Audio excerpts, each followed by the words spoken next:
ഈ മൂവിന്റെ തനി രൂപം അങ്ങനെ റിവീൽ ആയിരിക്കുകയാണ്.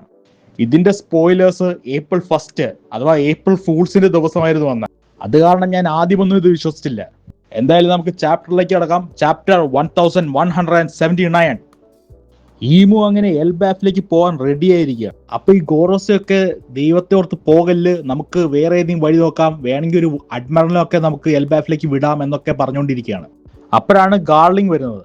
ഗാർലിംഗ് വന്നിട്ട് ഇത് നമ്മളുടെ ഡോമിനൻസ് എസ്റ്റാബ്ലിഷ് ചെയ്യാനുള്ള ബെസ്റ്റ് സമയമാണ്, അതുകൊണ്ട് ഞാൻ പുള്ളീനെ തടയില്ല എന്നൊക്കെയാണ് ഗാർലിംഗ് പറയുന്നത്.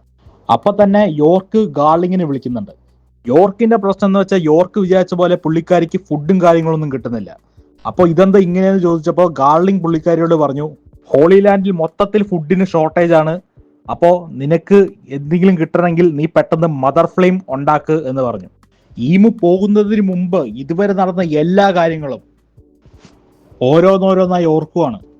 റോക്സിന്റെ വെല്ലുവിളി, ഗോൾഡി റോജർ എല്ലാവരെയും വൺ പീസ് കണ്ടുപിടിക്കാൻ വേണ്ടി പ്രേരിപ്പിച്ചത്, ഷിറോഹോഷിന്റെ ജനനം, ഷാങ്ക്സ് സൺഗോഡ് ഫ്രൂട്ട് മോഷ്ടിച്ചത്, വൈറ്റ് ബിയർഡ് ലൂഫിനെ രക്ഷിച്ചത്, ബ്ലാക്ക് ബിയർഡിന്റെ നീക്കങ്ങൾ, കഴിഞ്ഞ റെവറിയിൽ വെച്ച് സംഭവിച്ചത്.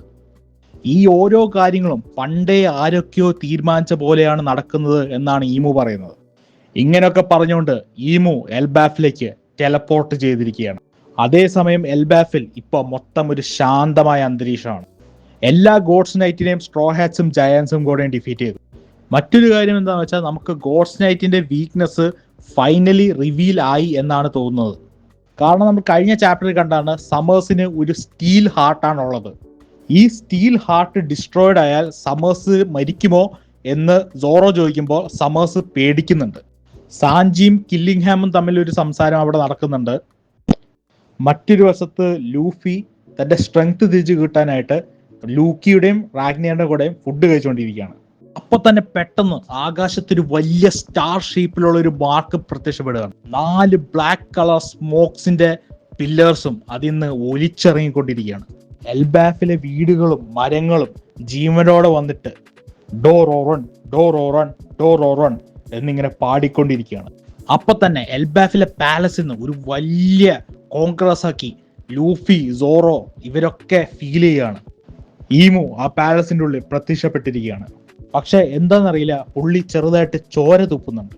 പുള്ളിന്റെ പുറത്തുനിന്ന് ചിറകുകളൊക്കെ മുളച്ച് പുള്ളിന്റെ യഥാർത്ഥ രൂപത്തിലേക്ക് മാറാൻ പോവുകയാണ്. എല്ലാവരും പാലസിന്റെ മുകളിലേക്ക് നോക്കിയിട്ട് പറയാണ് ഇതാരാണെന്ന്.